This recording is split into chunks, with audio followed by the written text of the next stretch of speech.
Good morning, everyone. Thank you for joining us for today's webinar. What's this? This is number 4. I'm not sure how many of you would have been on any of the previous ones. So if you have, I apologize. You're going to hear some of the same stuff again from me just before we get going with Caitlin. The first thing I want to ask is, can you all let me know just in the chat real quick if while you were waiting for me to appear, did you hear music playing? We're trying something out and we're not entirely sure if it's working or not. So just let us know if you heard music playing while you were watching those holding slides, just so we can find out if what we were trying out worked. Today's session is with Caitlin Kobrak, who is a digital producer, and she's going to look at no one heard music. Well, there you go. So it didn't work. We're going to keep working on that because someone gave me a great hint after the first webinar, sorry for this tangent, about popping music onto those holding slides. So people immediately knew before we started the session that their sound was working. And I think that's a really good idea. But obviously, we haven't quite figured that one out yet. So I could hear the music. It's quite nice. It's jazz. But you couldn't hear the music. So leave that with us. And we'll try and get it going. Okay, now I'm distracted by the chat where everyone is saying there was no music. Okay, no music. We'll work on that. You probably don't care if there's music anyway, so that's probably just me. So yeah, Caitlin is doing today's session on using social media to promote B2B events. So we're going to get started with Caitlin's session in a few minutes. Just before we do, a few things to run through. Again, in case you, I like jazz too, Desi. Just in case you're not familiar with how this platform works. So you'll see over on the right, you've got the chat. Use the chat for any questions you have for Caitlin. We will stop as we go through the session if questions warrant it, or if we think we should deal with it quickly rather than leave it to the end. We will do a Q&A in the end, but pop any questions you have into the chat there. We'll mark them. You'll see how it works. We'll mark them with a Q in red, so we can get them asked, and then the plan is we try and get through all those questions then before we let Caitlin disappear off the call. Over in that chat window, that's also where things like polls will appear, offers, any of that kind of thing. So if we mention polls, or at the end when we tell you that Caitlin's presentation is there to download, we'll put that live near the end. It'll live in that kind of that chat area. So what you can do, you can press that lovely red tab, which will disappear the chat completely in case you don't want to be distracted by it. What we have found actually in a lot of these sessions that there's nearly as much value in the chat if you fancy following it, because discussions happen in there. People really get into discussing some things depending on the topic. So it can actually be quite beneficial. But if you want to just hit that red tab, it'll slide it out of your way. And you won't be getting distracted by it. But just remember, the other stuff lives in there. So you'll need to go in there to download the presentation or to answer polls and stuff like that. I want to say a thank you, as I always do at the start of these sessions, to Paul Griffin and the good folks in Actavo Events, who a lot of you will be familiar with. We would do a lot of work with the guys in Actavo on a lot of our big projects. They do barriers and staging and infrastructure and stuff. And when Paul heard we were going to do this, series of webinars, he was very quick to pick up the phone and offer to help out in any way he could. So when we chose this platform to do them on, we spent money to make sure that we weren't capping rooms at 100 and stuff like that, which is happening on a lot of other webinars. And it was, I missed one I really wanted to be in, basically, is what happened. And I got annoyed and went, if we do webinars, I'm definitely paying money. So we have bigger capacity in rooms. So Paul picked up the phone, offered to help us cover that cost. So we're very happy to have the support from Actavo, as always, and on these webinars in particular. The other couple of questions, sorry, I'm looking at my notes. The other couple of questions that have been coming in are recordings. So we now do have recordings live. There was a slight delay in getting the first 3 sessions up. We were doing work in the back end, and we were working with some partners in North America about getting the content out over there. We're quite conscious that not a huge proportion of our audience, but a certain proportion are based in other corners of the world where it.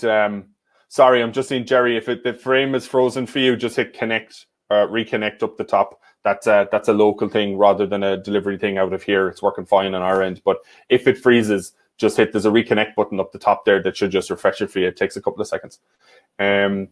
What was I saying?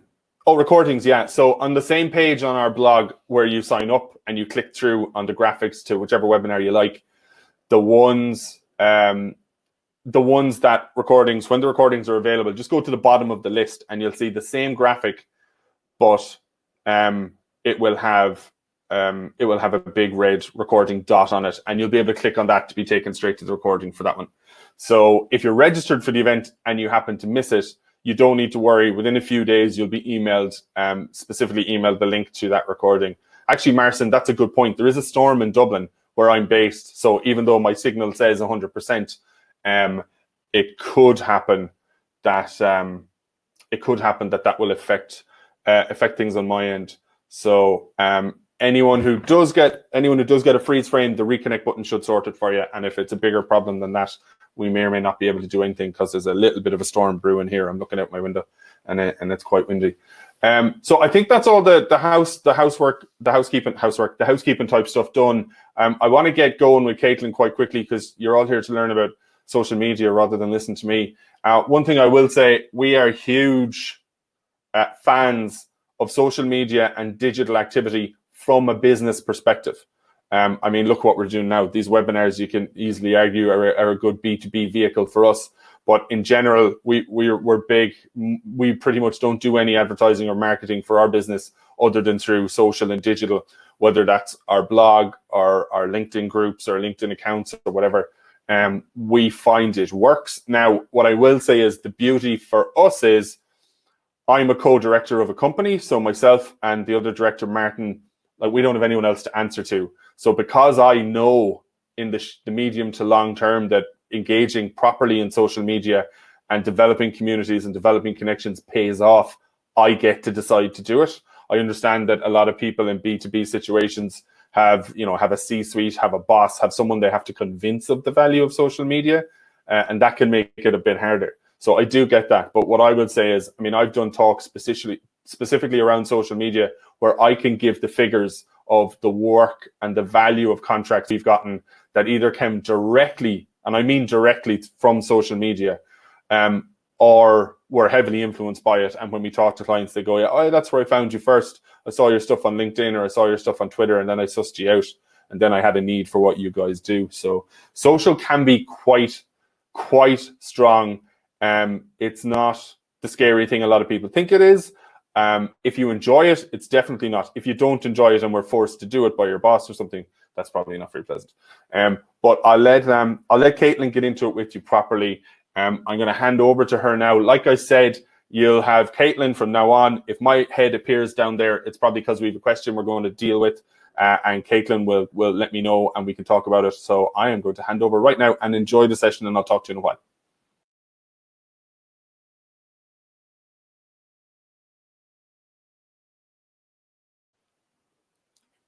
Caitlin, you probably need to pop your mic on, do you?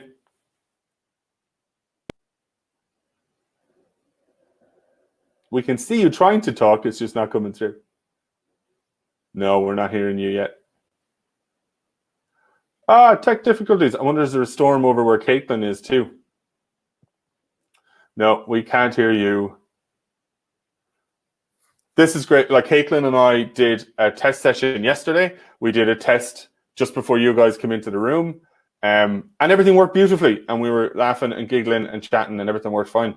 But obviously there's a little bit of an issue with Caitlin's sound currently for some reason. So I'm gonna pop my head back in here so she can see me. No, we still can't hear you. So I don't know what's going on there. Caitlin's tech has worked beautifully so far. So I'll waffle away while Caitlin gets her stuff sorted. I'm sorry about this, folks. She's laughing at me saying I'm waffling away because we talked about how good it was to have two people on these things. So if something like this happens, one of us can kind of waffle and keep things going.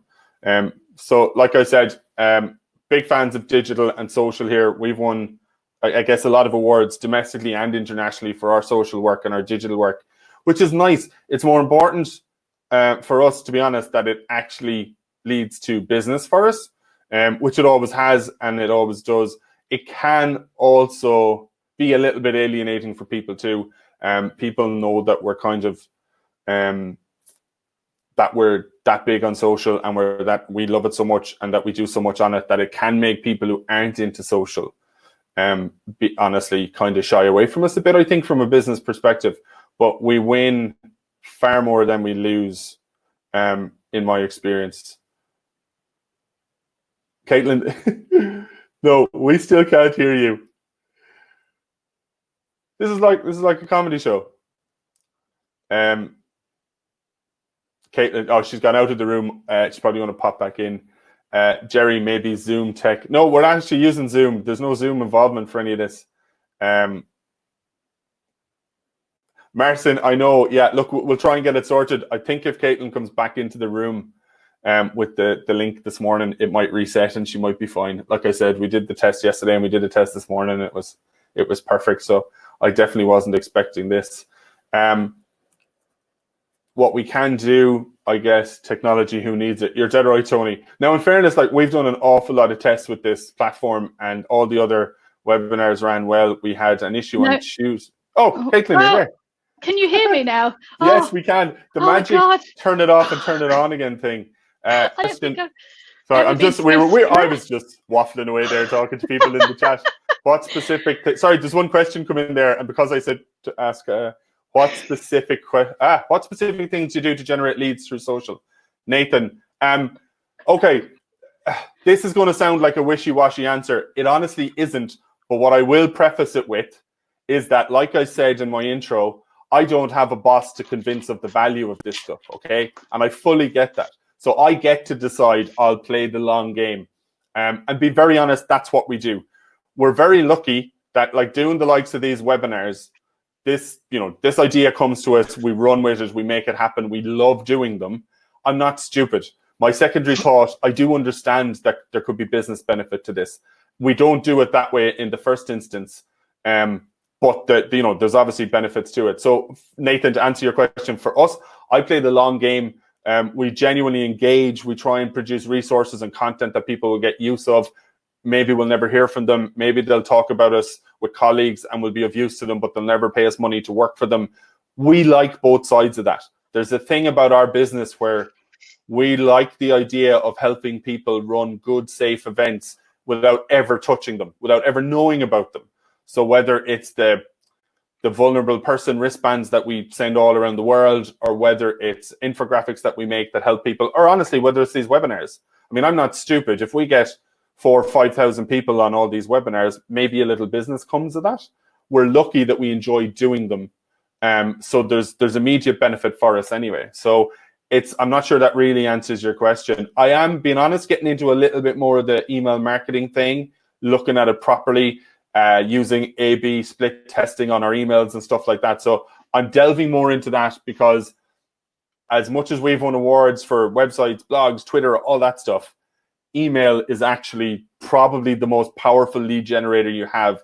It is directly into someone's email inbox and in front of their eyes, and you can't get better than that. You can craft the greatest blog post, you can put the best stuff on LinkedIn or Twitter. They may not see it. If you have someone's email address, if they've trusted you with it, and you can provide a solution to a problem they have, that's far more powerful. And we have an awful lot of people that sign up to hear from us, and I don't think we've been using it well enough. So you might even notice that as things move along in the next few weeks with us, we're doing work on our email side of things. So hopefully that will work. Caitlin, please say something so I know your sound's working. Okay, can you? Yes. Oh, I don't, okay.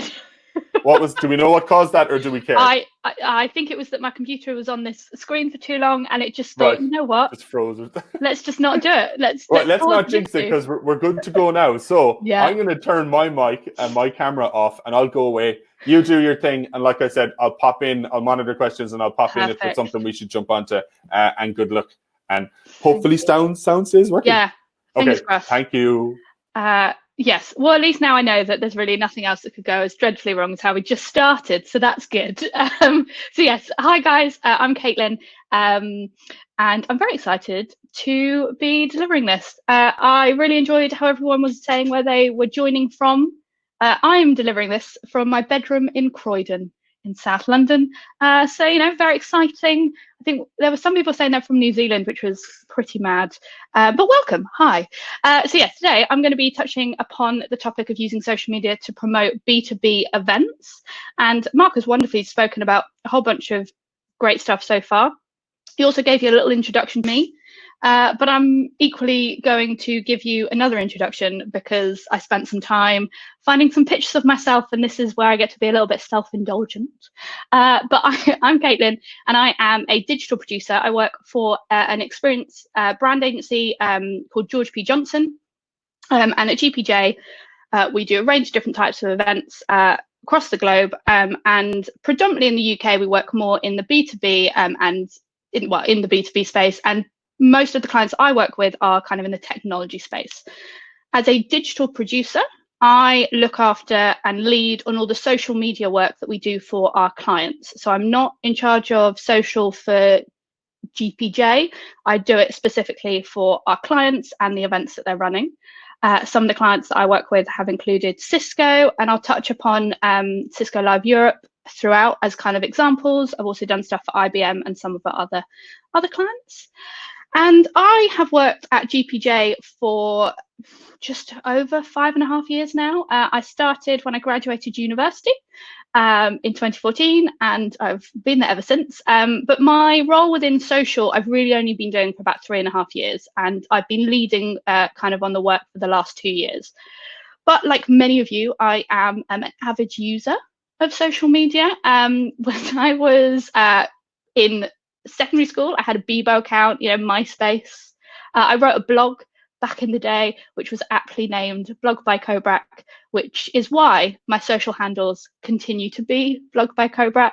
But I also wrote an event-specific industry blog for 9 years when I was at university, through to kind of when I graduated and the last couple of years. And that's a little bit, tiny bit about me. And yes, here's many pictures of my face, because one of me was not enough. But more importantly, what I wanted to gauge, because there is quite a lot of you joining today, is who you are. So I've got a couple of poll questions that we're going to do now. And the first one is, I want to know whether or not you guys work in the events industry in any capacity. So we don't need to be, you know, it could be anything. Oh, this is interesting. I'm just watching, it was quite fun watching the poll be answered live in the specifics. I was saying to Mark earlier, this is the point where we maybe need, I should have added some music. But brilliant. Okay, well, seeing the poll now, we're looking about 90% in the events industry, about 10% not. That's interesting. That means a lot of you guys are in the space, which is good. And then the next question I'm going to ask you guys is, do you work within social media? So this can be any capacity. How I've written it here is like, do you run accounts? But really, it can be kind of in anything here. Okay, this is very exciting. Okay, so we're looking about over 75% saying no, and about 20% saying yes. Fluctuates K. Okay.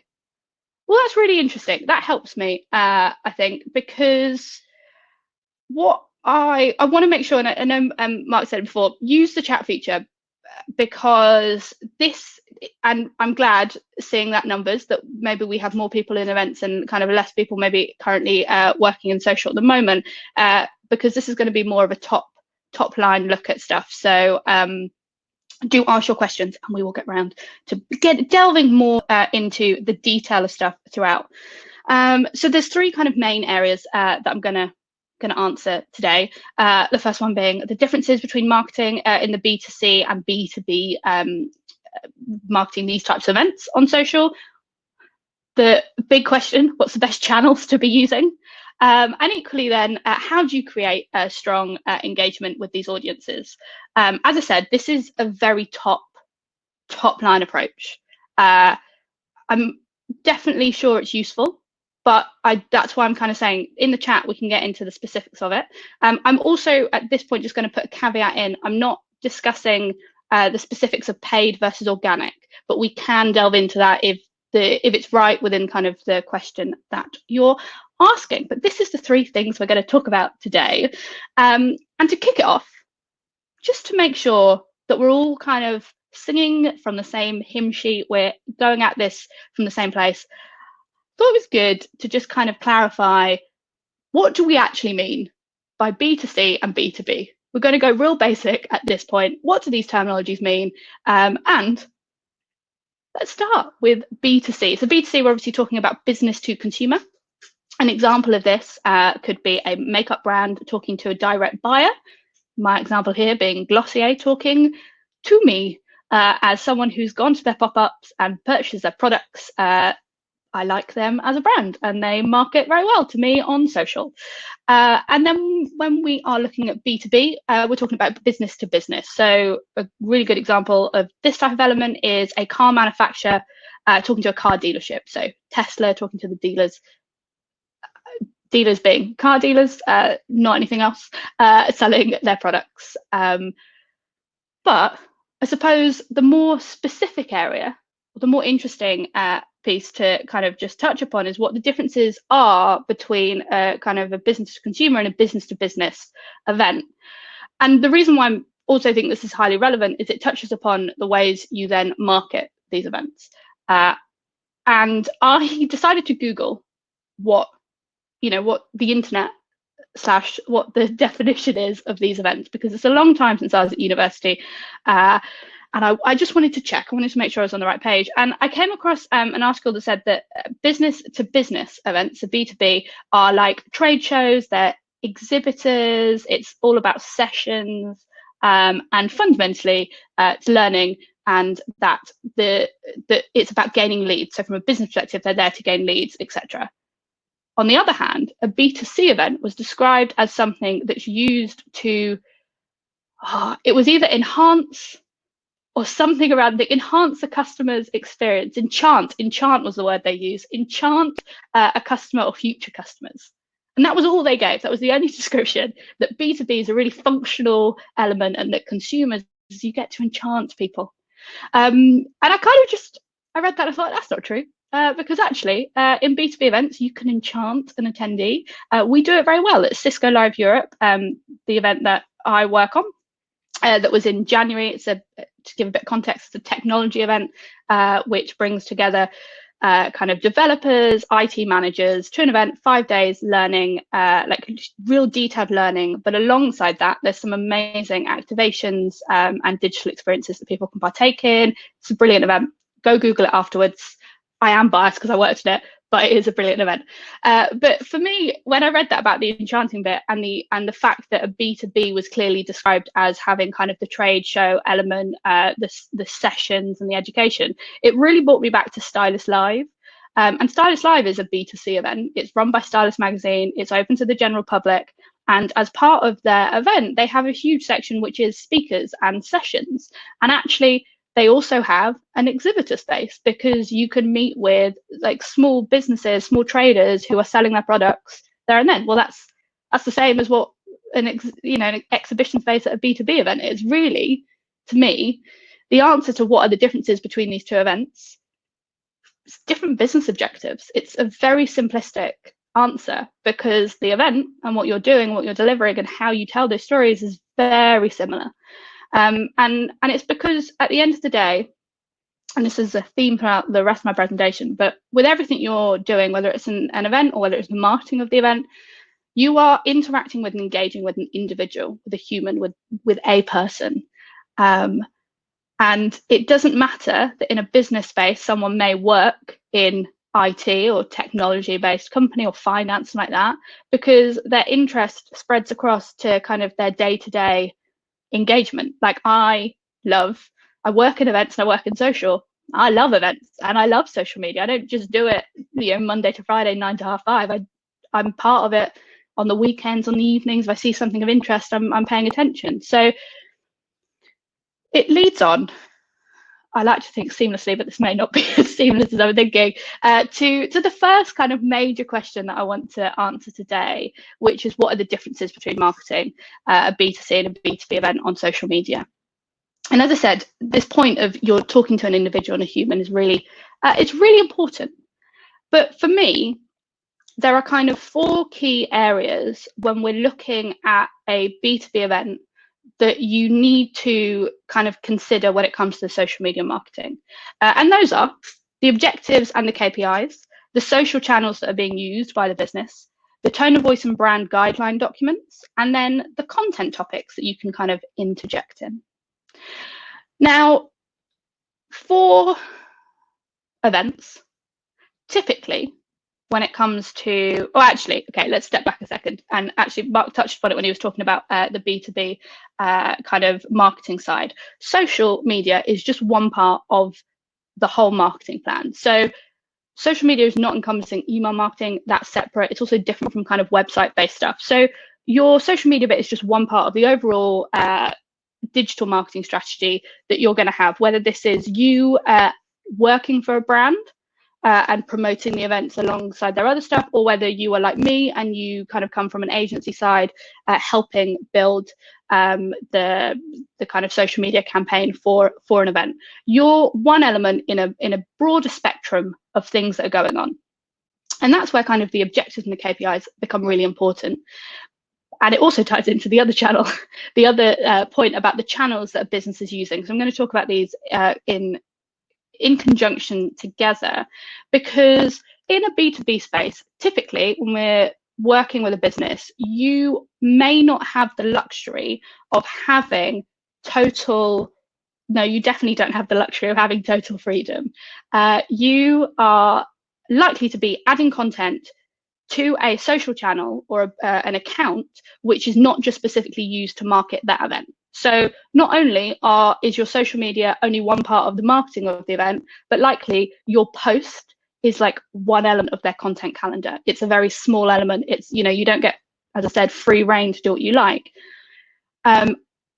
You may be in the privileged position, like I am working on Cisco Live Europe, to have set up accounts for this event. It's an annual event. It happens every year. All the three global events have their own accounts, and so you're able to build real big marketing campaigns and build a strategy that really utilizes that.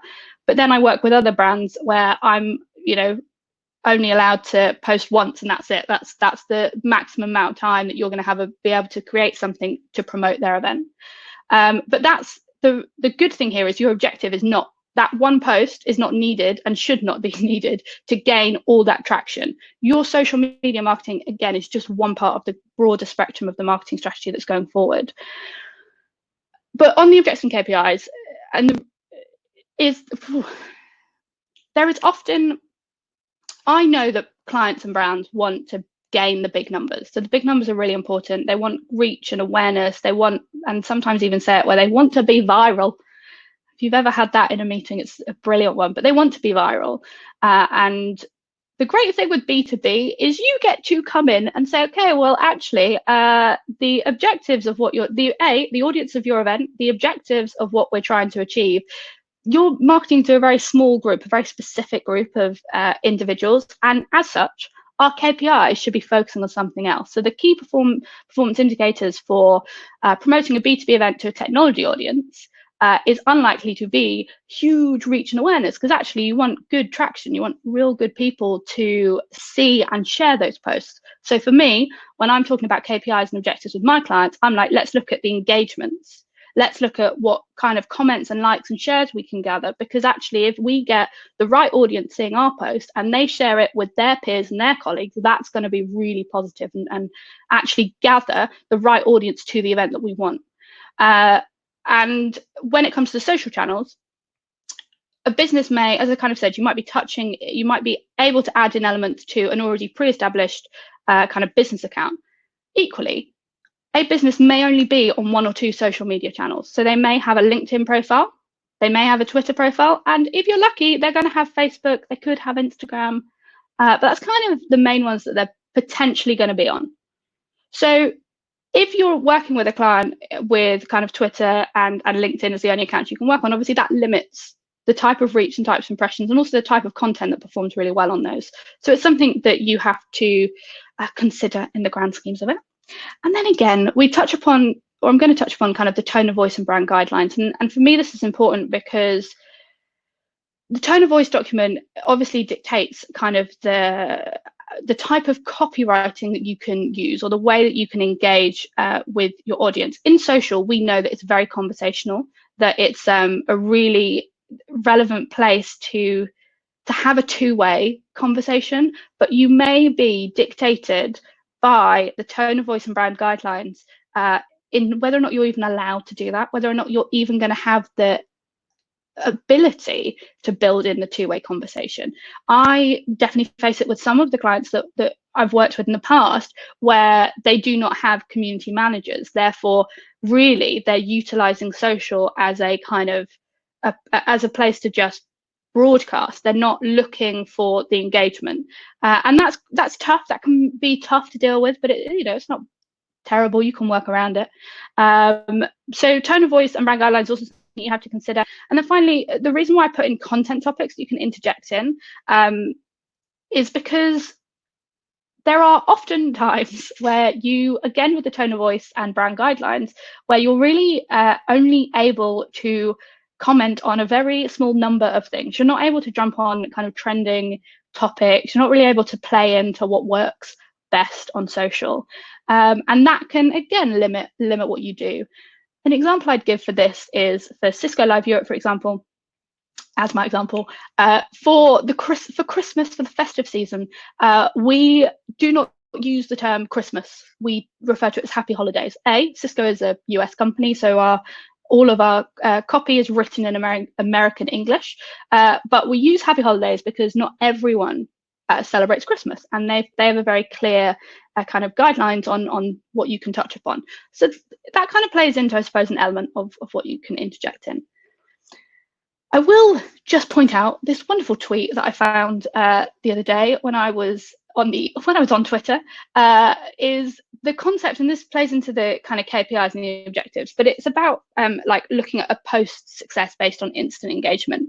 And I think this is where I say about with KPIs and with objectives in the B2B space, you can be really specific and you can play to your strengths, which is you're unlikely to gather these huge numbers that you need to be viral, but that doesn't mean that the people who see that post and engage with it aren't the most relevant audience for it. So sometimes the high numbers aren't actually going to be doing you any good.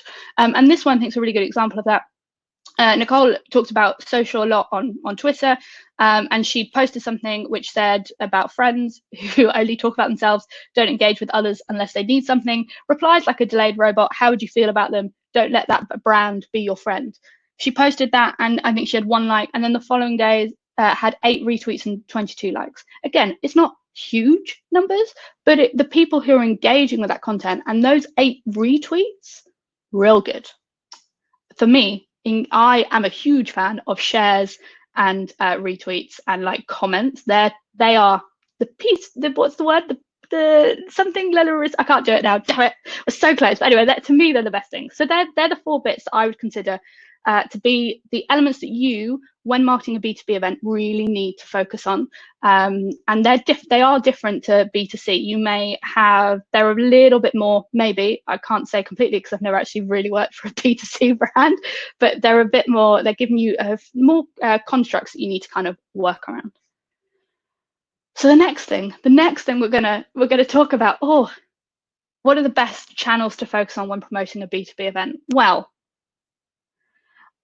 first of all, I'm going to ask you guys in the comments to come back to me with what's your favorite channel, and hey, maybe even throw in there kind of why, if you can. So let me know if you want in the comments to do which channels you think are but know to be your favorite.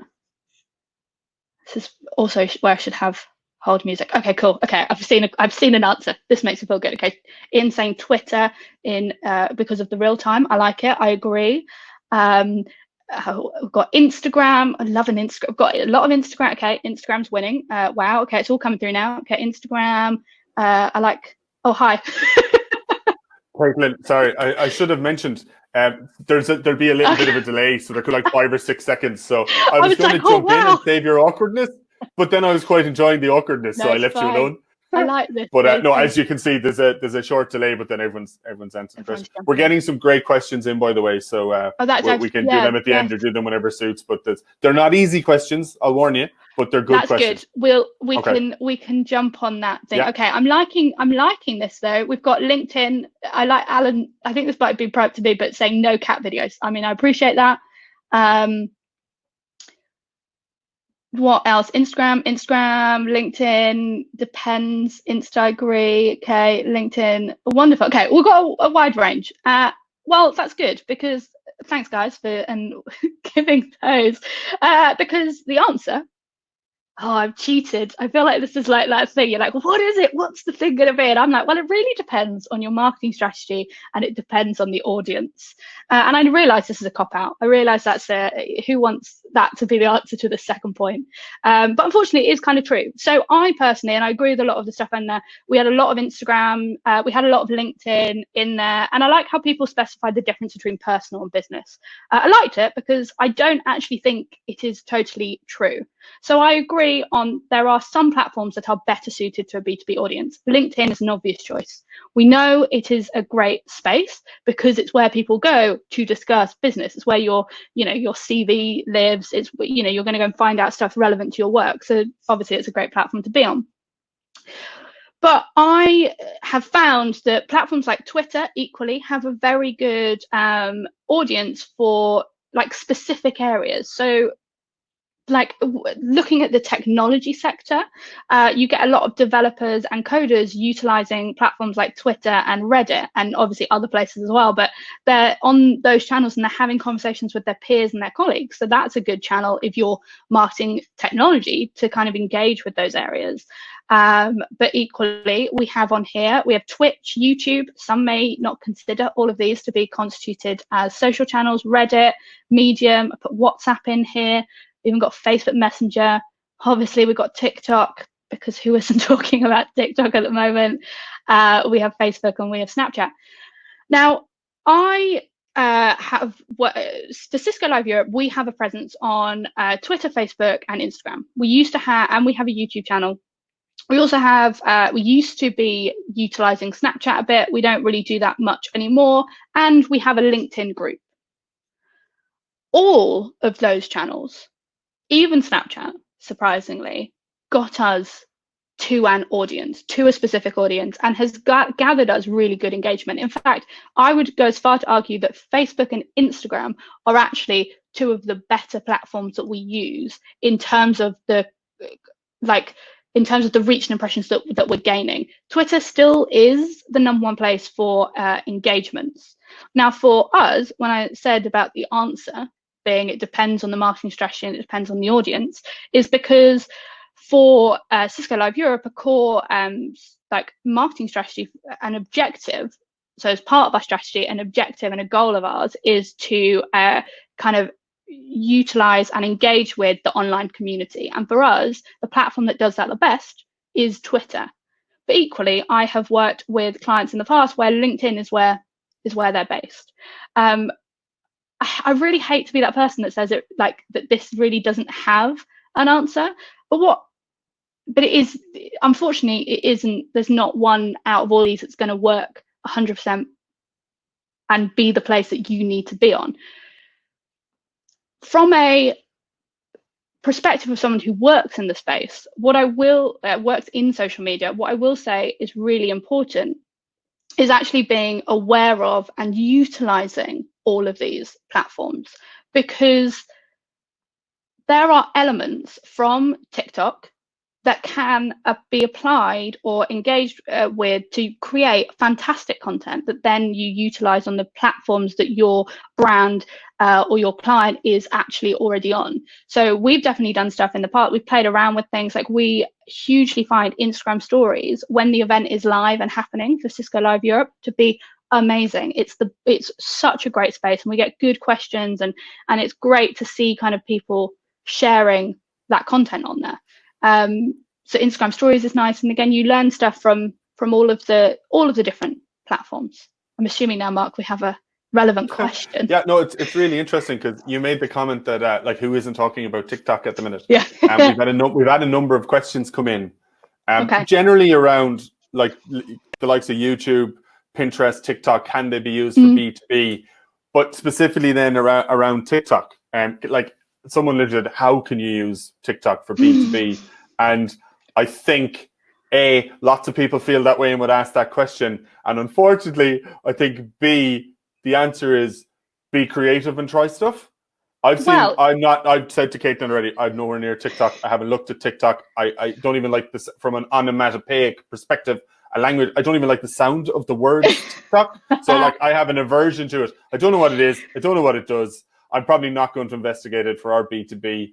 But can you give me the Luddite? What's TikTok compared to any of the rest of these? And could it be used for B2B successfully?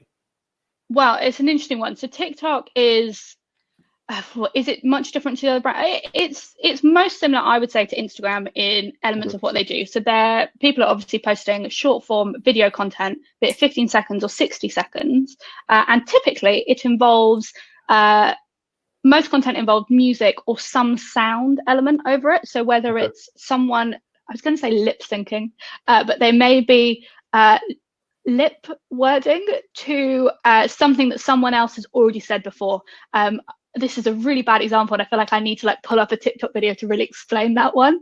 But the content, and again, it's like really popular with like dances and like performances like that. But equally, it's a fantastic, because of the tools that TikTok have within the app, a really good tool for storytelling. So you can like record stuff in like short bites in short bursts, and within the app, like edit that together. So you don't need to move to a different platform. Like there's elements of it that, and you used to be able to do that on Instagram stories, but they took away some of the best features of that. I think you said something extremely interesting there, and that's the phrase storytelling, which if you're into, as you know, like if you're into content or marketing or anything of that at the minute, like that's the thing. If you find it's about it's telling a story and then just finding the best vehicle to do it for you. There's people here in the chat actually just offering suggestions on good people doing good. I think good TikToks, whether it's B2B, some B2B and some B2C. So apparently it can be done all right. I found, so for one of the things I really like about TikTok is there are brands like Chipotle have done some good content where they just create, like it's people creating burritos really quickly. And again, the thing that works about TikTok and the thing that's really important about it is it's about the individuals, it's about people. So as a brand, if you're on it, it's not the brand who's going to be necessarily doing all the talking. You need to give it to your employees, your teams, your ambassadors to gather, like to really gain the most from that platform. So when you were talking about the tone of voice thing, it's probably going to suit brands who are very comfortable telling their social team or their digital team, look, go and be people, like just be normal people, put some personality into this, have some fun with it, and are happy with the risk from a business perspective that comes with doing that. And I think, like, for me, so I'm unlikely to use TikTok as a platform for Cisco Live Europe. However, I think that you could use the tool and then repurpose that content on our Instagram page. Because for me, I can instantly see that if you gave TikTok or you gave that tool to someone who was we work with a lot with they're called the network operation team. If anyone knows about technology, they build the network for events, and that's the Wi-Fi, the internet, I think. Right, okay. My opinion. I mean, this is like where my technical level is really low on this account, but they are really into things, this sounds really stupid, but wires. Like they absolutely love the complexity of what they're dealing with, and a huge part of it, because they're dealing with actual physical products as well as software, is plugging in a whole bunch of stuff. And they would create, I know, some of the most entertaining TikTok content for that audience. It's not going to go, and lots of people aren't. It's not going to go viral, but it would suit their audience. Yeah. And I already know that would work for it. So I think with all of these channels, it is about the storytelling, the way that you do it. Well, that's another thing you mentioned about like this thing of we want to go viral. And like, don't get me wrong, for some brands that is their holy grail, and depending on where you're positioned, yes, going viral in so far as that matters is a huge thing for some brands. But for most B2B or even B2C, it should be, logically, it should be more about reaching the right people. If you could reach 3,000 randomers, but if you could reach 50 qualified leads who definitely want what you're selling, isn't that better value? So there's all that. Someone actually, I'll disappear now in a second. Someone has asked, are there any drawbacks specifically that you know with TikTok for B2B? So Jerry here agrees it's very similar to Instagram, but are there any maybe drawbacks he's not aware of yet from a B2B perspective of TikTok? I think with any new, I say new platform, like it's brand new, it's actually been around for quite a while, but anything it's about whether or not you can maintain it. So, and I think actually, I mean, there are controversies around TikTok. You can Google it, and again, with quite a lot of channels about what they post and how quick they are to take stuff down. But for me, I think it's about maintaining a presence on it. There is no point starting a TikTok if you're not going to then keep that content. Like it's again, same with like blogs. Like it's the regularity that you post have to be consistent and regular. That's what they say about all of it. To build it and make progress, you need to be consistent and regular.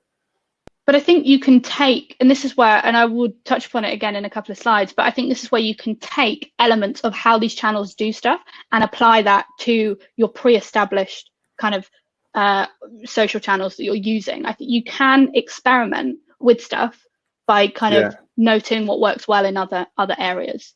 You're not Sorry, I'm frantically scribbling down questions that I'm seeing in the chat. I'm not being rude. So okay, cool. Again, some really good questions and stuff coming in. So I'm gonna run away and let you carry on, and we'll jump back in. There's some people that have clearly thought a lot more about this social for B2B than I have.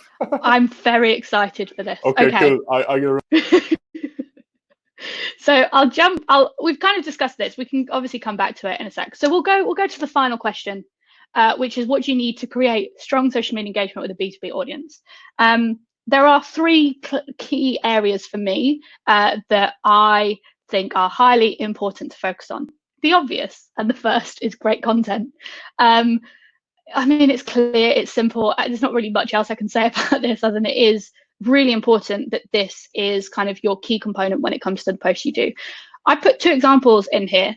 Again, maybe you would argue that Mondo is a more B2C brand, and for people who don't know, Mondo is a online banking app, really great. Get an app, it's fantastic. I've used it now for years. But they do some really informative content, and for me, this falls onto what good B2B brands also do.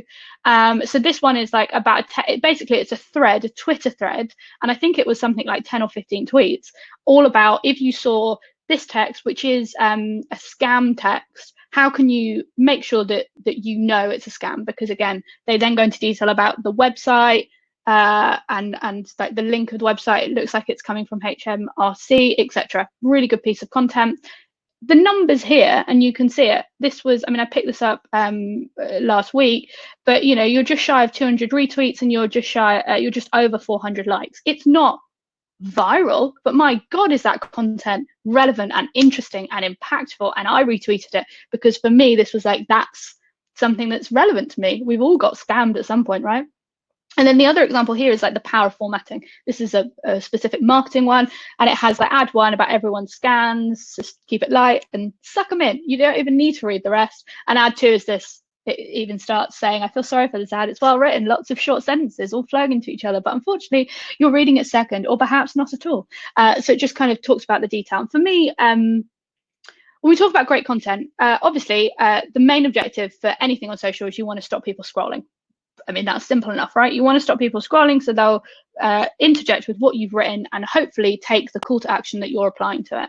And obviously, some people view that to be really creative. So there are amazing videos, like Nike do some exceptional social work. I'm a Watford fan, and Watford equally do some really great, engaging kind of social pieces that just stop you scrolling. And it can be really design focused. But what this shows is sometimes it doesn't have to be about the visual designs, especially as we touched upon earlier, if you're dealing with brand guidelines and a tone of voice that's very corporate or has these restrictions on how much flexibility and freedom you have with the pieces that you're creating. But that doesn't mean you can't create great content. It's just focusing on what does your audience need and actually what conversations and topics are they interested in.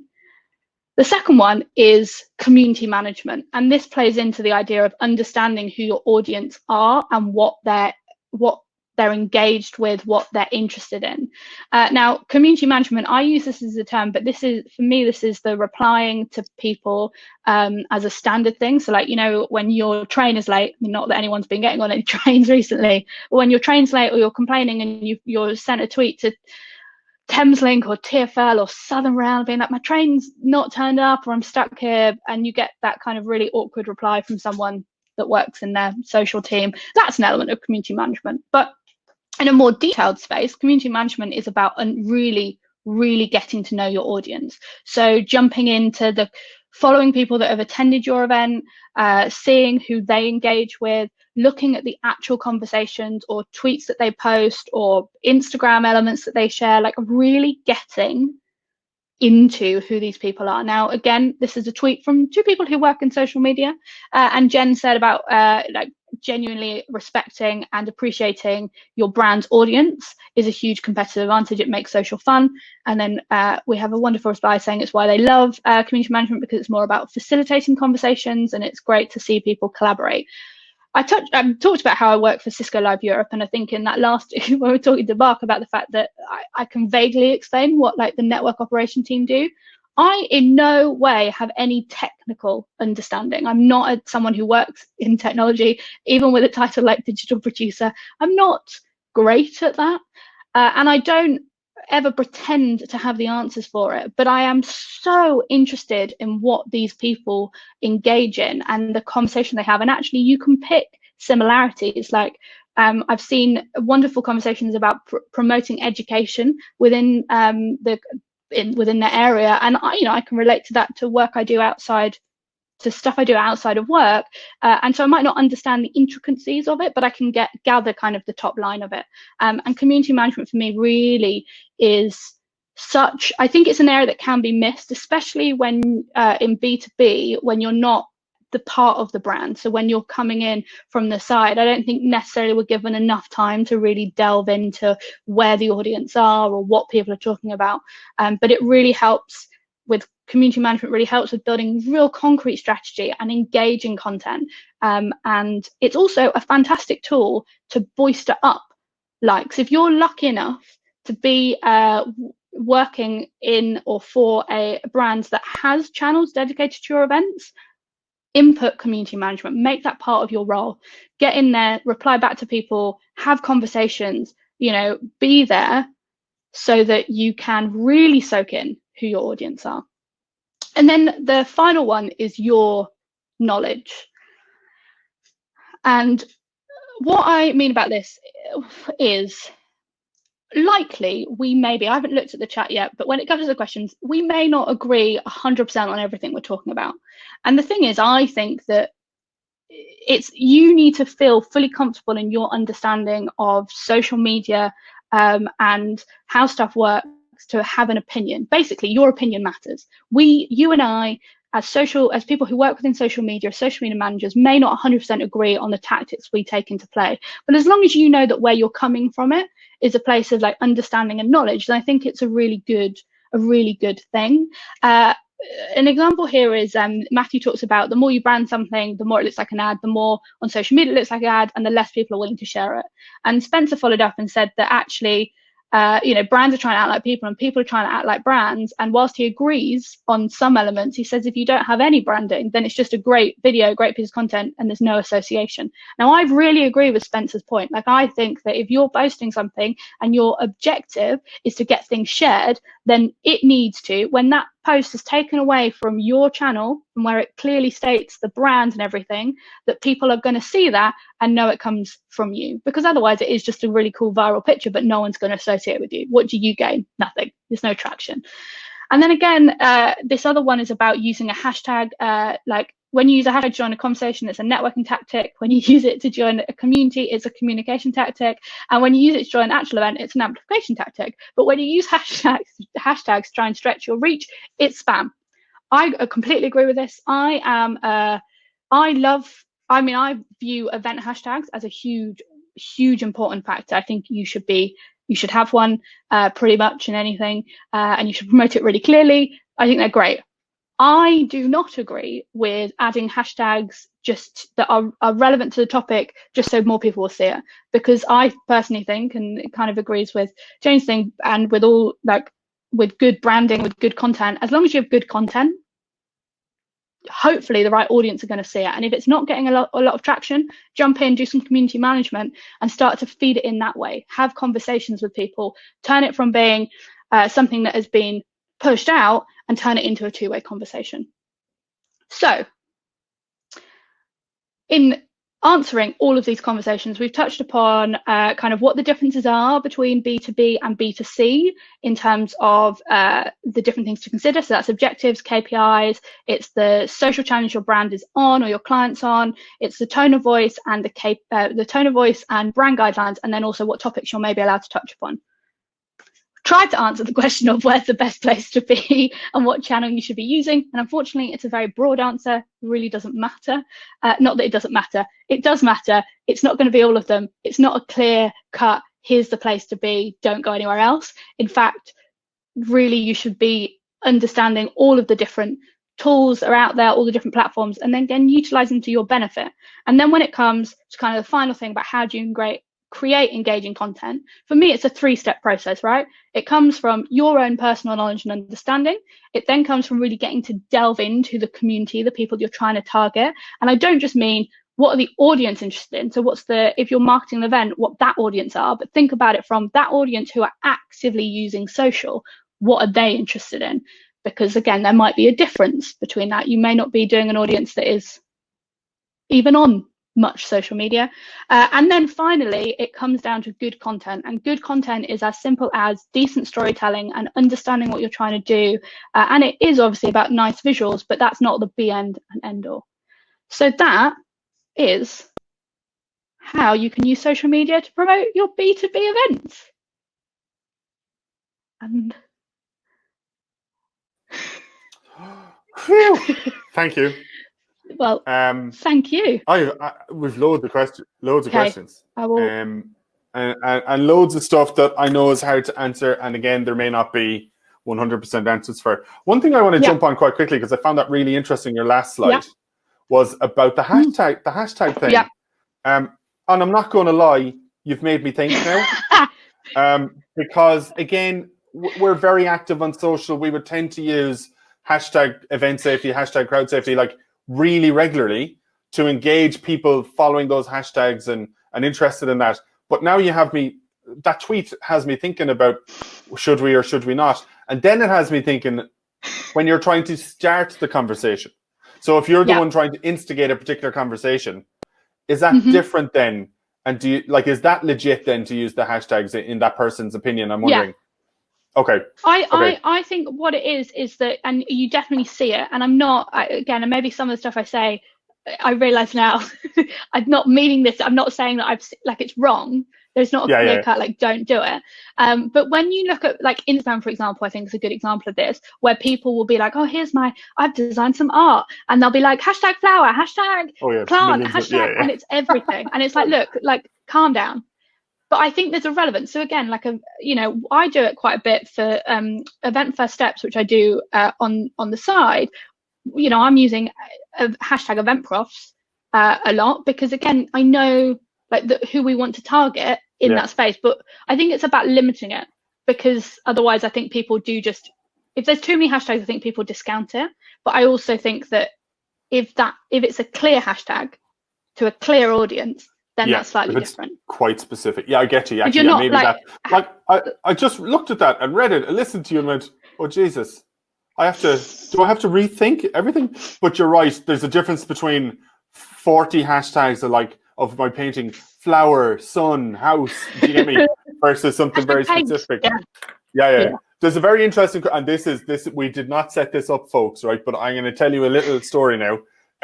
James Winters in the chat there has just asked, I think this may be more applicable to B2C, but what's the best way to manage negative engagement? Now, this has literally been happening in my life this morning, right? I'm not making this up. I have people who can vouch for this. So for the first time ever that I can recall in my engagement on LinkedIn and, cultivating communities and networks and all that over there, yesterday and this morning, I have been trolled, I think. And I've had a guy engage on 2 separate posts and 2 separate conversations. And okay, for the first one, I thought maybe he was genuine and maybe we were just coming at something from different angles. Okay. So I kind of interacted with him once. He actually resorted to name calling then, and I went, right, okay, so I'm not going to interact in this anymore. That's fine. But then this morning, he literally kind of poo-pooed something we were running on the basis of, oh, would you not like have a real expert involved, like such and such a person? Now the irony is, I do a lot of work with such and such a person, and we're working on putting a webinar together with him as well. But that's not the point. But the interesting thing is, literally since you started your conversation on here, I've gotten emails from people in the industry going, oh, I see you've run into that fella now. And I'm like, who is that? Like, what did I do to annoy him, or who is he? And again, he's well known. He's been in all sorts of trouble, and he just likes stirring stuff up in our industry. But I'd never come across this before. And James' question there's like dealing with negative, kind of negative. I think it's different, James. I think if it's the James I think you are, you know, in the kind of nightclub, pub, that kind of trade, when you're putting out content and you start to get negative stuff. I always find this a really interesting question, and Caitlin, I'd love to hear what you think. Because I see both sides of this. I see other sides of this. I see everything. But engaging as a brand with negative comment, negative content. Some people say ignore it. Some people say, no, Jesus, you have to be genuine and engage. I see pros and cons, and I've seen it go well and go wrong. But from your perspective, maybe within an agency, how do agencies look at that for brands? Or is it very brand specific? Or how do you decide how to engage in negative stuff? I found it to be very brand specific. So we, for like Cisco Live Europe, we get a lot. We get, you know, as you get a lot of kind of negative stuff, definitely around the topic of sustainability. And we don't touch it. Again, this is where you fall into what you're allowed to touch and not touch upon. I would never use the term sustainability in a post because we know that will gather, you know, difficult conversations. Yeah. We use different terms to talk about it. We get told what we can and cannot respond to. I think often trolls, and there's 2 different types. I think we touch, like as you were talking about, someone who is active in the industry, who is a person, who maybe is someone who's a bit more confrontational. That I think is difficult, and I think that really depends on what is being said, and also how much of a conversation you want to have with someone. But for actual trolls where it is idiotic stuff and then you just ignore it and you just you ignore that one. I would say, and it falls into what I talk about with community management, but when I work with brands and we do active community management, we respond with to everything with our initials, because it's often in part, even if it was just myself, I do it, but that's because it's trying to get across to someone that we are a person. Yeah, you're personalizing it a bit. It's not a brand.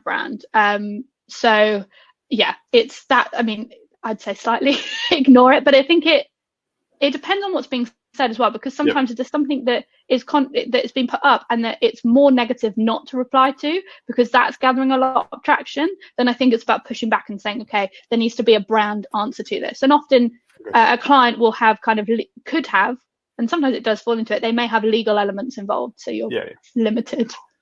Well, the fascinating thing, as an update to my little story, is that four, I'm not joking, 4 different people here currently listening to you have sent me messages going, it's this guy, isn't it? And they've given me the name. I think I know who you're talking about. Seeing that, that's crazy. How have I been this long in the industry and I haven't been trolled by this guy? Now I'm kind of going, oh, okay, I'm only worthy now. Yeah. Okay, let's just, sorry, I keep looking over here because I've written all these questions down. I'm going to go to the start because sometimes if I start at the end, we might run out. How has social changed in the last 3 years, do you think? Now, I don't know why someone asked 3 years specifically, but I guess over time, how has maybe social for B2B changed in your eyes? I think it's hard. I mean, I think B2B is very hard to kind of say how it's different. I think more brands are on it, and I think people understand the effectiveness of it and utilize it already. But I think really what's shifted in social is it's far more human. So, and I mean that in the sense that there's more individuals around who have a presence. So influencers are huge now. They've been around I mean, I remember when I was like blogging like way back, so 2007, like even earlier, you've had this, there's always been people, there's always been influencers, they just haven't been as big. And I think nowadays it's definitely, there's definitely I was going to say a bigger amount, that's really not the right thing I'm trying to say, but there's more people across industries who are now deemed not just experts, but actually as influencers in those space. So there's more tactics that come from traditional, that come from social, that you can apply in a B2B area, because there's more people using it. Is probably what I would say. I get you. Someone has just pointed out, and I'm only noticing this now because at some time you've been a bit fuzzy on my screen the odd time, but someone has said, speaking of branding, they love your Twitter handle, Nicholas. Now that's branding, subliminal, but people have clearly seen it and picked up on it. Yeah. And it's interesting you're talking about the personal. The next point I had written down here was something you said along the way, which is that, you know, about people interacting with a person, and I think like that's really powerful. If brands are brave enough, and look, I know it doesn't suit all brands. Like we're B2B pretty much. But I am quite happy to infuse our stuff with our personality, and it alienates some people. Some people are into it. I get it. So I know the risk I'm taking. But what you have to remember, I think, all the time, and we're talking about social currently, but just in general, people still buy from people. So if you're the nameless, faceless bot, you know, it's probably not going to serve you as well as putting a little personality to something. As you said, something as simple as even banks do like what you're talking about, popping initials or the name at the end of, so you know who's replying. It gives you that feeling that when you go back, like I could pick up a conversation with a bank on a DM on Twitter, or 3 months later want to ask them something, the next thing, but I'll always see the name of the last person I interacted with, and I'll use that name because it mightn't be, she mightn't be there or he mightn't be there, but it just feels a bit more personal. And I think brands can be afraid, especially in B2B, to have that bit of personality. And I do fully understand some brands are really, really, really not designed to have personality. I do get that. But in general, there's some scope always to just say to your customers, look, I'm a person. As you said, there's a person here. Yeah, and actually sometimes it's as simple as, even if you can't interject the personality of the brand, when you're promoting an event, typically, especially in B2B, there's going to be a speaker, right? There's going to be someone, so you can utilize them to bring in that element. I think the thing about social, and again, it's that thing, like it's not an ad, it's not a space to just put ads up, basically. So anything that's just a visual, it's just, it can work. There's nothing wrong with it, but I think you need some element of conversational person. And I think I've definitely done it before. We pushed speakers to do that because the brand they're not going to allow employees or ambassadors to do anything. So get speakers to do it. Yeah, I get you. Now, and actually, interesting. I'm thinking about our situation. I probably I do too much on the personality side, I would think, and that side. I do very little kind of like advertising or just, these are our services, come get us. I actually did one the other day on LinkedIn, and it felt weird. Like I felt weird just saying, oh look, these are the services we provide. Shout if you need a hand. And I am much happier kind of just engaging and letting stuff come of it. There's a question there just in from Libby, because it's looking at me straight in the face. You mentioned organic versus paid wasn't going to be touched on. However, would you advise on how would you differ the content approaches for maybe organic versus paid? Is that is there a difference there that'd be quite clear? Yeah, there is. There is, because it comes down to, again, it depends on the channel you're using, but with paid, typically the visuals have to be like, you can't have much text on them. Right, it's a very simple one. But for me, the content that you're using, and that's like the design element, needs to be more thought out. And actually, you probably want to focus on a very simple call to action. I personally love organic in the ability to tell longer stories. So things like using Twitter threads to talk about something cannot be used for kind of paid. But paid is such an important part of social. I'm not someone who has much experience in it, because it's not, again, for our clients, they tend to work with agencies who do that for them. But it's such an important piece, and it is the place where probably the numbers, the actual traction is going to come from a lot of promotional pieces. But simply put, yeah, you've got to look at the design pieces going out, so they're more simple. And again, you've got to remember that at that point, that piece of content is in the complete external space. So it might not have the same context you would have from something that I've posted from from my account. Like you might need to add a bit more context to it. Yeah, because I mean, if someone's interacting with you and it's organic and comes from you, they have a context. Whereas if it's just a kind of a paid placement and it's just a visual that needs to do a job, yeah, actually, that's a very good point. Because they might click it and get more, but they also might not. So, unsurprisingly, Caitlin, Fire Festival. And the use of influencers and stuff has come up a few times. It actually came up so often that I did a quick poll to see I just had people seen the documentary or not. And I gave an option of what are you people talking about as well. So I think like one person didn't know what Fire Festival was. 3/4 had seen the documentary and understand what we're talking about. But there's multiple questions tied in here. The whole influencer marketing thing and all that. And, you know, was it the right way for Fire Festival to go and all that? And like my take on the whole Fire Festival thing is for that question, absolutely for me, that was the way to sell that festival. If you're going to deliver what you promised, right? So let's assume delivery of the most amazing festival in the world, 100% using influencers, lounging on beaches and all of that. Yeah. That did it. I mean, it worked. It did it. It sold it. But they didn't deliver on the promise. But it sold it. The people were there paying mad money. So again, what did you my better half watched me while I watched it. Oh my God, that would have been brilliant. She saw the pain. Did you watch that documentary? Like, have you seen? Yes. Like, it's so painful. I watched that documentary and I was in the flat on my own and my flatmate wasn't here, and I Instagram storied a lot of my responses because I was so angry. I was so angry about it. It was the hardest thing I have ever watched in my life because, so I'll put it simply, their marketing was the best marketing for any event I have ever seen. Yeah. They nailed it. They also used actual companies who are brilliant at their job, and it worked. Yeah. It fundamentally worked. The problem was they were not event organizers and they thought they could wing it, and that is not the case. And my passion for that comes from, hey, we work in the events industry, we know what we're doing. Yeah, you need us. Like, but the thing about influencers is influencers are amazing. You should utilize them, and again in B2B you can. But they're going to be more like micro influencers. They're going to be smaller. Yeah, they might have a smaller audience. Yeah. And that's great. And in fact, actually, I would argue that is a better place to be in, because you're not going to be dealing with the same budgets and high amounts that you would if you were trying to do big names. But those people, they know what they're talking about. They create interesting content, and it takes a huge amount of pressure off you having to kind of dictate what that is. If you're able to give them the flexibility and freedom, it'll be really great. And also, whenever you use influencers, that's a thing that you have to allow them to do, because you can see through anything where it's like dictated by the brand. Yeah, you've got to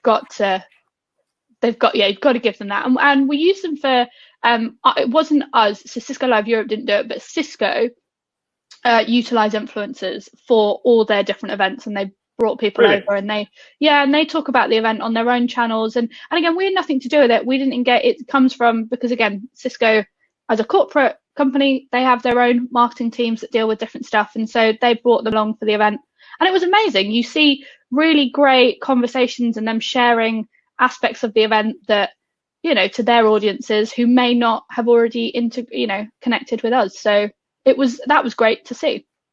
That's fascinating, actually. I wouldn't have immediately thought of a good way to use influence for B2B. Actually, someone's made a good point. Fire Festival documentary is every event prof's guilty pleasure. All our toes curled. Like, yes. I was in physical pain. Like, my better half still talks about it. I struggled to get through it. Martina's made a point there that it's actually being taught now in college courses already. Her final year, they were taught about it and the strategies that are in there. It comes on to another question, actually, and I think you might kind of have answered it. Have the laws and guidelines around, having to put hashtag sponsorship or hashtag paid or ad or whatever, has that actually negatively impacted the efficacy of using influencers and stuff, or is it like I think we are commercial creatures. We're pre-programmed to take in commercial stuff. I don't think having hashtag ad or something on something would put me off taking in the message it's trying to give me and deciding whether I'm into it or not. But from an agency perspective, has it affected, how likely you are to use an influencer because they have to very overtly now say, look, I was kind of paid to say this, lads, or I've paid to work with this company? I don't think so, because again, I think it's about utilizing an influencer who's most relevant for your audience. So if again, this is where you want, it's same with the content. Like, you want content to be seen by the right type of people rather than, I mean, yeah, okay, it'd be nice to have thousands and thousands, but if it's only reaching a couple of hundred, but they're they're exactly who you want to engage with it, that's going to have more of an impact. And it's the same with influencers.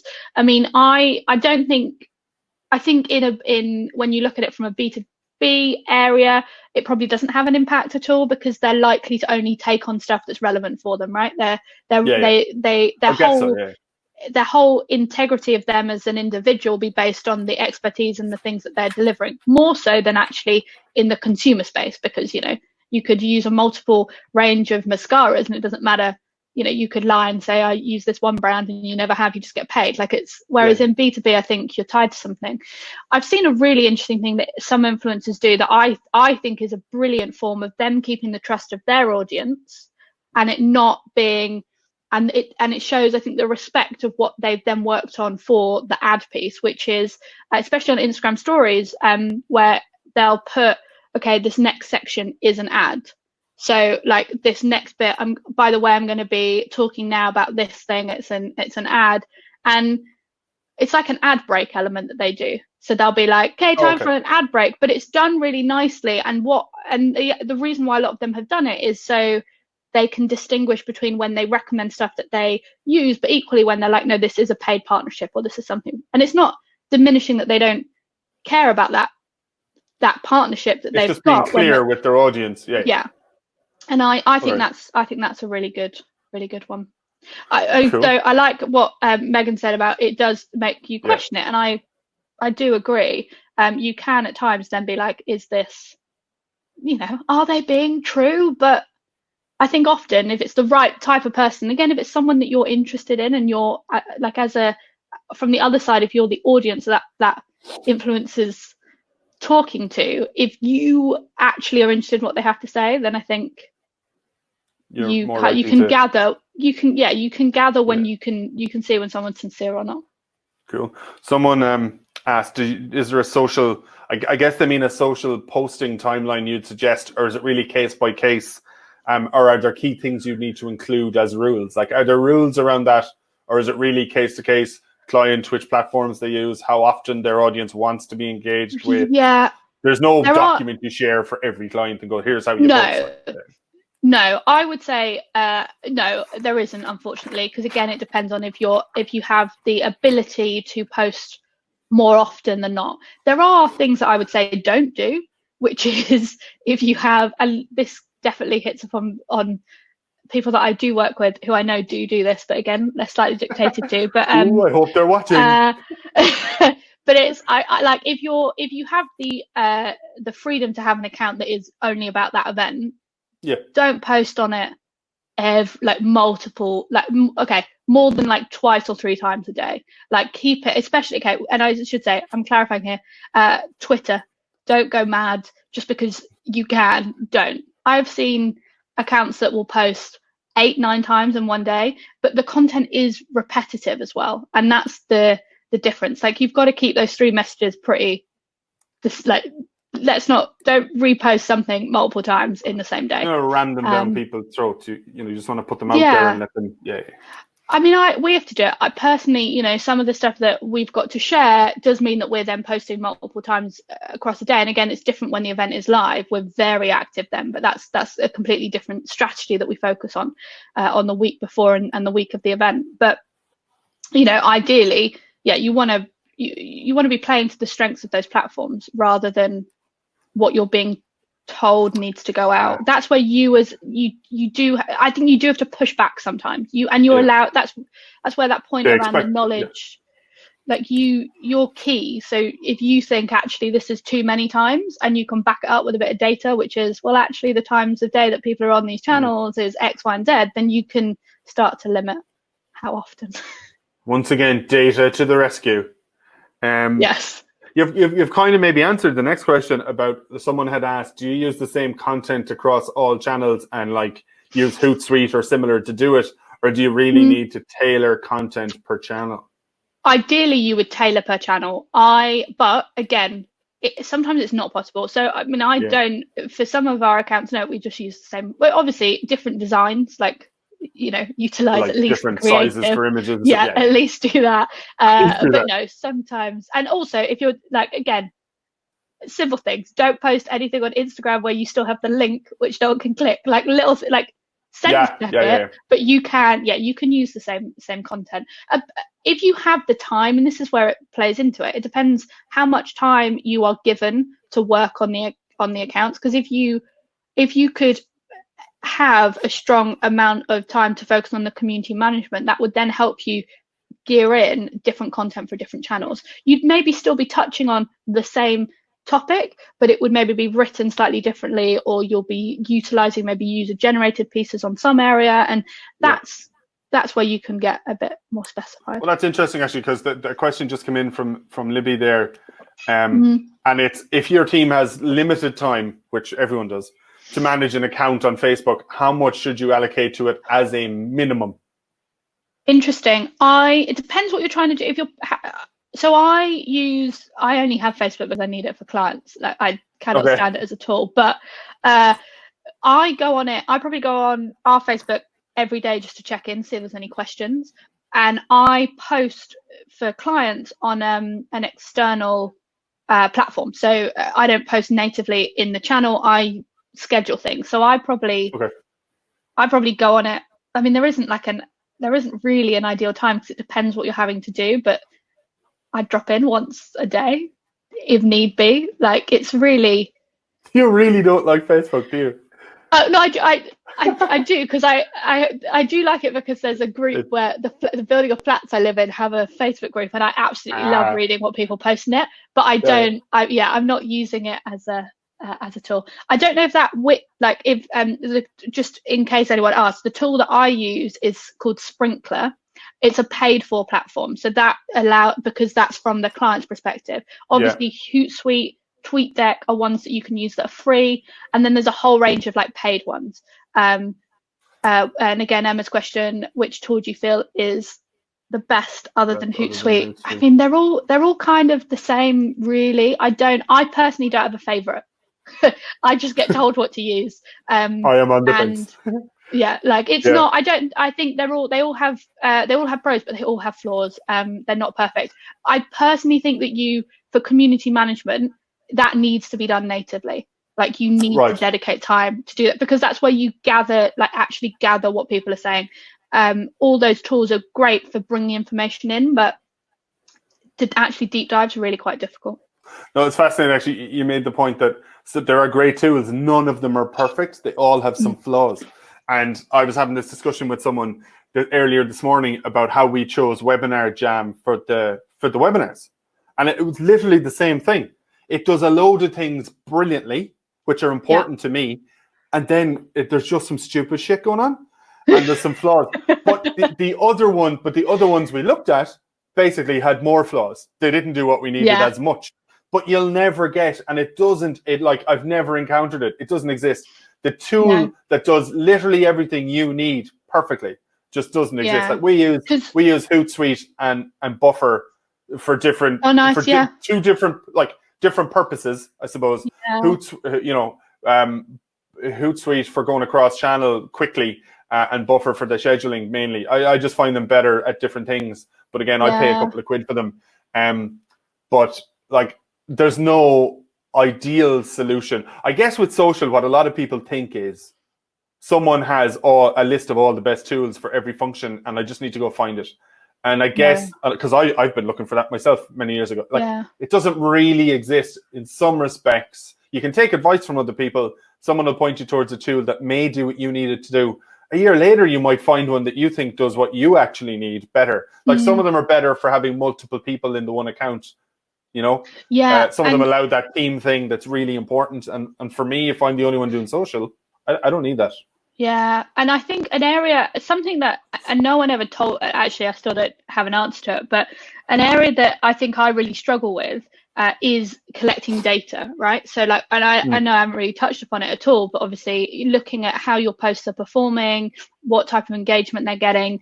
I have never found a tool, especially a free tool, that really works well in gathering all that information in one place that makes it kind of clear and easy to see. And I've used Sprinkler in the, all the years I worked on the project with Cisco. And I can tell you, I only got taught how to use it by the person that was doing a role similar to mine, but not the same, ahead of me. And she taught me what she'd been told by someone before her. None of us have actually ever officially been trained. And it comes up all the time. I'm like, I tell my clients, I'm like, I've got these numbers, but this is what it's based on. Like, I can't change, like, I still don't know how to use it. So unfortunately, I think there's a lot of stuff where even I'd be going around going, give me your secrets, tell me how to do it. Yeah, so who has the secret? You see someone doing it well and go, what are you using? Just, I'll use what you're using. You touched on something there was interesting. It's come up a few times. What do you use, or how do you manage the timings, manage the scheduling? Like, is that an Excel thing? Is there some amazing tool that does it? People are wondering, how do you actually put that schedule together and then manage it? So I use Excel. I use what I refer to as a weekly content calendar, because again, we post quite regularly, and it is a very straightforward. Actually, I would be happy if people want it to share like a base level of what I use, but all it says is the day, like what channel we're posting on, the copy. How long that copy is, a link to where the picture is going to be, or a description of the picture. Because if I'm managing it, I don't need to find it. I know what I'm using. I just got it there just in case anyone else accidentally needs to, or I'm ill. And then I don't even put in, for me, I don't put in the time that we're going to post, because again, I'm the person doing it, so I kind of know roughly when I'd maybe like it to go out. But I find that to be best. Having it all in one document, and it's week by week. It's really, I mean, I was always self-conscious about it until I showed it to someone that I know who works in social, and she works for some consumer brands, and she was like, oh yeah, that's like similar to what I use. And I was like, oh, thank God. Thank God. I was like, well, I've just come over with if you're looking at the chat there, people would be very glad if you could please share a version of your content calendar. Can do. So I will. If you want to get that across to me, I'll put it with the email that goes out to people. Yeah. Again, guys, like, often, and I say this as well, because like I use Word, I use Excel to pull all this content together when I have time to put some stuff together. Like, you don't necessarily need, and there necessarily aren't, just some amazing tools to use for, like, putting it in. I have a really clunky look. I'm just picturing it. It's ugly, clunky looking Word document and Excel files that literally are headlined with like evergreen content. So I find good content that no matter when I tweet it or share it is of use to people. Then stuff that's timely. I have long life stuff on our blog that's in a, stuff under that is long life. I have stuff that's time sent. Like, it's just logical, really, I suppose, the way you break it up. And again, this is if you have the time to do all this. A lot of people I know with social just, I don't know, don't think they fully get it. But I think it's this thing, and this is where, and again, I've said it before, I never train, like, I don't even know if you can train or study social. I think you can, actually. I think I'm people sure you can, yeah. Someone's making money out of it, yeah. That exists. But I only know stuff because I've used the channels, right? Like, as in, obviously, I like to think I do know things, but the actual kind of experience I have is based on just stuff I've done. And for me, I think if you look at how you use social, what works for you, like you may want to write text beforehand so you can check that it's correctly spelt, but social is not rocket science. And I think especially in business to business and in B2B, I think people do make it more complicated. They feel like there's something different, like it's a different area when it comes to that. And my belief, and it may not be everyone's, but my belief is it's not. It's, as I said at the start, it's still individuals you're communicating with. You know, it's you're still getting out the same message. There's an event happening. It's going to be great. You want people to really enjoy that event. And again, the great thing about marketing, and that's why I love it so much. I mean, I know the Cisco Live Europe event like the back of my hand. I can talk about all the different areas that are made up of it, because my job is to promote all aspects of it and to find the best stories to tell.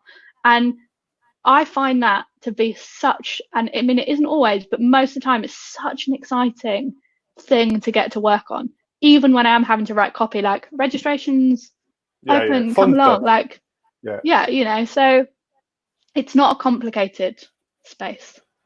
No, but again, I think it's near. Some people are kind of designed for it and get it easier and quicker than others, and I understand that too.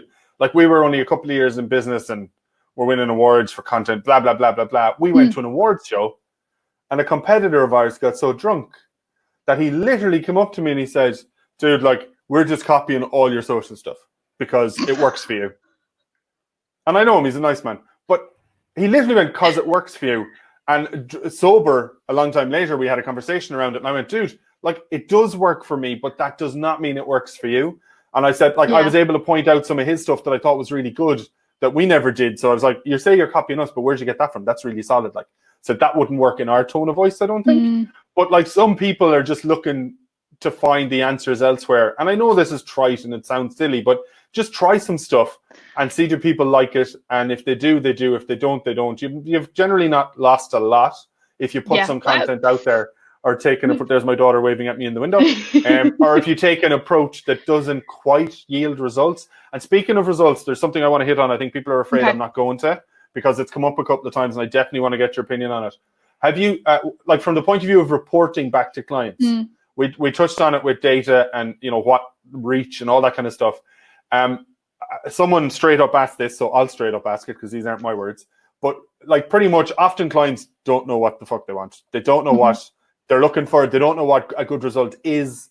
They're like, are we viral? Are we viral? Like, they don't know really what's positive and what's negative. So from a reporting perspective, how do you report effectively back to clients who may not have a clue what they need to see? If you get me.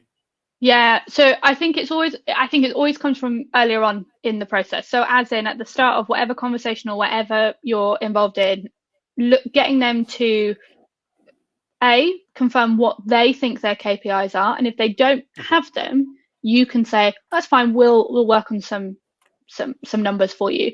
It's about being realistic to them as well. I think the great thing about B2B is, because it is their audience is always going to be smaller because it's still it's specific, right? It's always going to have that. So they may want big numbers, but if they're asking for that, you can ask them, well, where are you getting those ones from? And you can also look at competitor events. What are you benchmarking against her? Yeah, because again, you might not get what their reach and impressions are, but you will be able to see what their likes and replies and their comments are. And you can also click in and see, is it actually their audience, or is it their employees, you know, who are engaging with that content? And you can kind of build up from that way. I mean, again, it is about backing stuff up with data, but it doesn't have to be like, we've done X number of events. Like, it can just be as simple as we've looked at the competitor events and these are the types of numbers they're getting, and kind of help them gear towards that. And I think as well, it's pushing back the point, and you're lucky because when people put on events, it's not like, everyone knows there's quite a lot of money that goes into putting on an event, right? It might be easier to just get a speaker on a webinar and send it out, but the face-to-face element of event is really important, and brands are willing to spend on that and the person's experience. So you can kind of push back and say, okay, well, let's focus on great storytelling that matches the event that we're creating. So it's not, you know, and also that helps you because you're more likely to get better numbers with better thought out content than just posting registrations open. Yeah. So I guess it's I suppose it's managing expectation and making sure you and the client are on the same page. Yeah. If you're going back to the client with your first meeting after a campaign or something, and they're expecting a massive PDF with loads of graphs and stuff in it, and you're going, look, these 4 key people engaged with our content and amplified it and whatever. One, you know, you come in with one some people will be happy. You come in with the others. You need to know what will keep the client happy, I guess, what they're looking for. And I would also argue that rather than focusing on just graphs that show the numbers, really bring in context behind it. So if you have posts and people have shared it, or like actually add those visuals in, because that can bulk up your presentation, but also it gives the context that it's not just you saying it. Like you're showing, okay, those 4 people amplified it out, and these are really key people, and they talk about X, Y, and Z. Like you can add that into your kind of, even that as a visual, like just the visual of the tweet or whatever can be really powerful. And when you're dealing with C-suite and higher, like often they just need to see like one thing will trigger with them. Yeah. So they'll go, oh, she retweeted our stuff. We're on the right track here. Those people clearly know what they're doing. If they're data led and they need to see all sorts of graphs and things, then maybe your approach needs to be different, or maybe you need to manage those expectations. And as you said, have that conversation around, look, this is actually what success would look like for us in this campaign. It's not about a spreadsheet with numbers. It should be about like, these are the 10 people we would love to get behind the content, and we know are coming to the event. We'd love them to be retweeting this stuff first. That's our aim. And it's about having that conversation, I think. I'm looking, I think we're nearly done on questions. I wrote down the Snapchat glasses thing because I was going to tell the story about how we bought Snapchat glasses, 2 sets of them, and thought we'd use them for B2B and didn't. I literally never switched them on. One of the girls who works with us used them and played around with them. But no, they're in our office. One literally has never come out of the packaging. That's the one I think will be worth money, and I can donate to a museum in 40 years. Other set, Charlotte, when she worked with us, she did test them out, but like, I don't know. Things like that, I don't know from a B2B perspective. Well, you and I discussed this yesterday. I can see how ways they would work, but they're not going to work very much for too many people, if you get me. No. I mean, so for like people who don't know, Snapchat came out with a couple of years ago a pair of, actually they've done 3, I think, iterations of them, but they're sunglasses and they have a camera. I'm not wearing sunglasses, but if I was, imagine there's a camera here. And it records what would you look in like with sunglasses? Show me that again. I'd look like. Oh yeah, that's it. Yeah. I could get some out. That. And they record in a. Is it a 1A? This is where my. There's a wide angle kind of. Yeah, it's and 180 degrees or something. Yeah, and on Snapchat, it meant that when you uploaded that video on the app, you could move it round, so you as the viewer had more control of what you were seeing. I think if they come out with anyone comes out with a pair of glasses that have a camera in them, personally I'd be 100% using them. All over it. No, actually I went to see Taylor Swift, and I wore, when I went to her gig, I wore them because I get really annoyed people putting their putting their phones up and recording stuff, and at least I could capture an element of the atmosphere hands-free. And I think this is the point about like utilizing elements of what are in these channels for different things. We use them on site and this was a few years ago, to capture some content. And, it was used, I think we put it on Instagram stories, or it was more. You can use it across different channels. It doesn't have to be. Yeah. And I thought, and again, is it perfect? No. Have we used it since? Not really, because actually we now have camera crews that come in and help us film stuff. So we don't need so because of that, we didn't need to use it. But I mean, I do really like Snapchat specs, and it's annoying me that not what am I going to do with them now? Nothing. But I am thinking we've got like 4 pairs in the office, and I'm like, I kind of feel like I should dig them out now, and I think I set up a Snapchat account and just never used it. So I don't know. I showed them to. We had it must have been in about February. We had some kids come into to our office, and we have an area called the Lab. It has a lot of kind of tech and gaming stuff in there. And I was showing them how to use it, and these kids are on Snapchat, and they're like, "This is so cool." They thought we were really cool, and I was like, "Thanks, guys. Thank you. I've made it." Listen, I think we're close to wrapping up here. I think we've gone through questions I captured. This is me prompting anyone who has a burning question, pop it in the chat before we let Caitlin go. The last one I had written down here that we didn't get to that came in was, would you propose that B2B people, that they go on all channels or really put the work in to figure out which channels work best for you and suit you, and then just really focus on them? It's a good question. I think you should focus on a handful of channels, especially if you're not already tied down to certain platforms because it's a new event or it's a new brand or whatever, and you can play around with stuff. Then focus on the channels where you know your audience is going to be. And I think I think the standard would be the main ones. It would probably be LinkedIn and Twitter. Likely. Obviously, Facebook and Instagram are nice ones as well, but most of the time brands are on Twitter and LinkedIn. But I do think that the exploration for me is such a vital part of it. And for some brands, the argument would be, rather than, or for some companies, it doesn't necessarily have to be you. Like, you can bring in, like, most people today, most younger people who are maybe graduating or at university or younger, etc., are probably on all of these channels, and it could just be about utilizing those types of people rather than you needing to be on there. Like, bring in people who are on TikTok. It could just be even your kids. Like, are they on TikTok? What do they like about it? How does it work? What are some cool features? Get that information and then see whether or not there's elements that you don't actually have to do as much of the deep dive. You can bring in the expertise of your family, and if you lucky have employees, then that can be really good. But I think there are social changes so quickly, and the tools that are coming in shift a lot of the time. Instagram have started talking about their adding in a guide feature, I think is like their new element. And there's always new things coming up.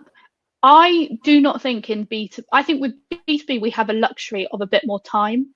So if you're in a consumer brand, there is an urgency to touch upon all this new stuff, be at the front and be using it.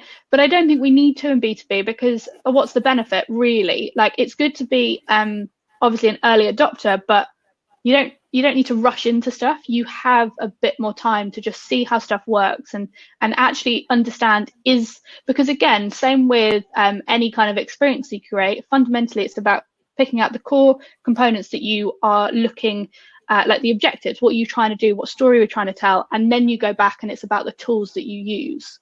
And it's the same with social. What's the story? What's the messaging? What's the objective?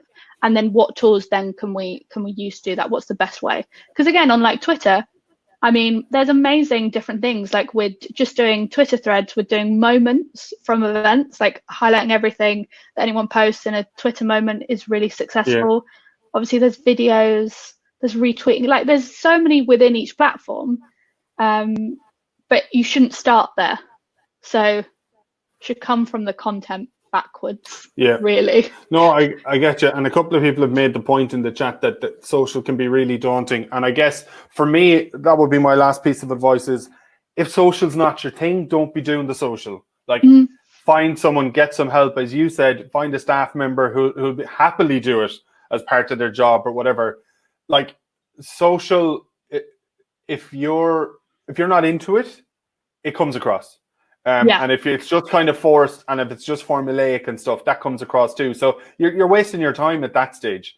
So there'll be someone in the office. We've worked with companies and given them a hand over the years where, the marketing guy or the CEO or whatever, she didn't think there was any way they could jump on social. And there were 7 staff members who'd love if it was half a day a week of their job. And they do, some of them do great stuff now. We helped a crowd they were a stationery supply company. And he was at a talk I did. I was like, oh, listen, man, there's no way, like, video doesn't work for, like, I'm selling stationery. What video can't work? The fun we had. I was going to say. I said, right, challenge accepted. I said, you and me, we sit down for an hour. And it was great crack. But, and look, I come up with 30 random crazy ideas for video. And he might have used 10 or 12 of them. But he was convinced leaving. He was like, okay, video can work. We have to be a little bit creative, but it can work. They did some great stuff with chairs they were selling and doing chair races in their own office. Like, just because you're selling stationery doesn't mean you can't have a bit of crack, But again, that won't suit everyone. So you do need to know your own voice and personality from a brand perspective. So the business needs to know its own voice and be consistent with it. Like I said, I would have made a conscious decision for our brand that it would be a lot of my voice and I'll live or die by that, and that's fine. Mm-hmm. Some people like me, some people don't like me, and I get to make that call. If you're working with a big brand or something, and as you said, there'll be guidelines, there'll be, you know, certain platforms you can use. You can't say Christmas. You know, there's all this kind of stuff. Yeah. So depending on, that's why there are no straight answers to a lot of these things, because it really depends on your environment. So look, we haven't had any more questions jump in. There's people having to go. I see Ben had to leave because his kids are screaming for food. Go feed your kids, Ben. I'm not being responsible for any child neglect situations. For me, Caitlin, I would like to thank you for jumping on the opportunity to do this. Again, you're not one of the people we had to approach. We had to do very little of that. When we said we wanted to do this stuff, you were very quick to say, look, I'd love to get involved and do one on social for B2B. And again, with a couple of hundred people in the room, there's clearly value in what you were doing and people were into it. So thank you very much. Thank you to everyone who's joined us. I think we survived without any more signal issues and stuff. The wind seems to have died down here. So I think tech-wise, other than your sound thing, I think we're good. But look, remember, I told you about Ben on Tuesday. I know. I'm glad he was kicked out of the room by his accounting software, and I had to fill the void. And that was about like CDM regulations for build and break. I was like, okay, I can still talk about this for 2 minutes. I know. So look, we did well, and I think people seem to have enjoyed the session. So, and I will say, for anyone, anyone who, if you've got like any questions or just want to talk about it more, I mean, I'm always up for that. So, but this has been a huge amount of fun. So thank you so much. And look, people say get in touch with me after my presentation and all that. I mean, if people say it, folks, take them up on it. I say it when I'm very specific when I go into colleges. I'll go in and give talks in universities and stuff, and I'll say, like, my background in events came from colleges and universities. When I say get in touch, I'm willing to talk to you guys. You guys are where I started. So, you know, out of a class of 30 or 40, I'll get 2 that contact me afterwards. And that's cool. That's fine. As long as they all know I'm genuine about the offer. So you heard it here, folks. Annoy Caitlin with your questions. Yeah, I do. And Caitlin, if you get me, send across the content calendar version whenever you can. Yeah. It'll take a day or 2 for me to sort the recording for this. And when I'm sending that to people, then I can send out that calendar too. And I'll send, a couple of people had to leave early. I will send Caitlin's PDF as well. So you don't have to have downloaded it. I'll add it to the email we send out to with the recording in the next day or 2. So I think we're good. People are thanking you profusely, which is good. That's always a good sign. I am going to say goodbye. Well, thanks, guys. All right, Caitlin, thank you very much. We'll talk soon. And thank you all for joining us. Good luck, folks.